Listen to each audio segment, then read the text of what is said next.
പഴയങ്ങാടി മേൽപ്പാലത്തിലെ കുഴികൾ അടക്കാൻ നടപടിയില്ല. ദിവസേന നൂറുകണക്കിന് വാഹനങ്ങൾ കടന്നുപോകുന്ന പാലത്തിൽ വീണ്ടും കുഴികൾ രൂപപ്പെട്ടത് അപകട ഭീഷണി ഉയർത്തുകയാണ്. പ്രശ്നത്തിന് ശാശ്വത പരിഹാരം കാണുമെന്ന അധികൃതരുടെ ഉറപ്പും എങ്ങുമെത്തിയില്ല. ഇനി എന്ന് നടപടി ഉണ്ടാവുമെന്നാണ് ജനങ്ങൾ ചോദിക്കുന്നത്.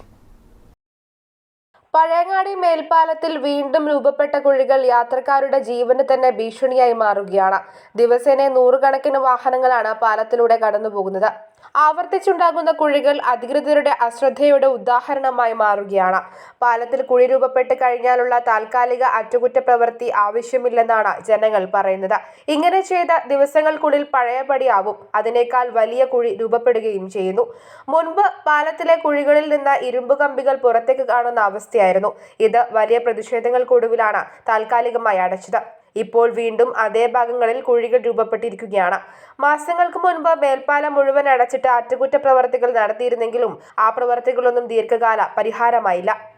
പഴയങ്ങാടി മേൽപ്പാലം ഒരുപാട് പ്രാവശ്യം പണി തീർത്തിട്ടും ഇപ്പം വലിയ വലിയ കുഴികളാണ് ഉള്ളത്. കമ്പി ഇങ്ങനെ പുറത്തായി കാണാൻ തുടങ്ങിയിട്ട് കുറേ കാലമായി. ഇപ്പം വീണ്ടും ഒരുപാട് കുഴി വന്നുകൊണ്ടിരിക്കുന്നുണ്ട്. നമ്മളെപ്പോലത്തെ ഓട്ടോറിക്ഷക്കാർക്ക് അത് വലിയൊരു ബുദ്ധിമുട്ടാകുന്നുണ്ട്. അധിക സമയം ബ്ലോക്ക് ആവുന്നുണ്ട്. വലിയ വലിയ വാഹനം വരുമ്പോൾ അത് ബ്ലോക്ക് ആവുന്നുണ്ട്. അപ്പോൾ എത്രയും പെട്ടെന്ന് ഇനിയും ആ കുഴി ഈ സമയത്തെങ്കിലും അടച്ചിട്ടാനുള്ള ഒരു നടപടി അധികൃതർ ഭാഗത്തുനിന്നുണ്ടാവണം എന്നാണ് പറയുന്നത്. പാലത്തിൽ ഇതിനോടകം തന്നെ നിരവധി അപകടങ്ങളും ഉണ്ടായിട്ടുണ്ട്. താൽക്കാലിക അറ്റകുറ്റപ്രവൃത്തിക്ക് പകരം ശാസ്ത്രീയമായ പരിശോധന നടത്തി സ്ഥിരമായ പരിഹാരം കാണണമെന്നാണ് നാട്ടുകാരുടെയും യാത്രക്കാരുടെയും ആവശ്യം.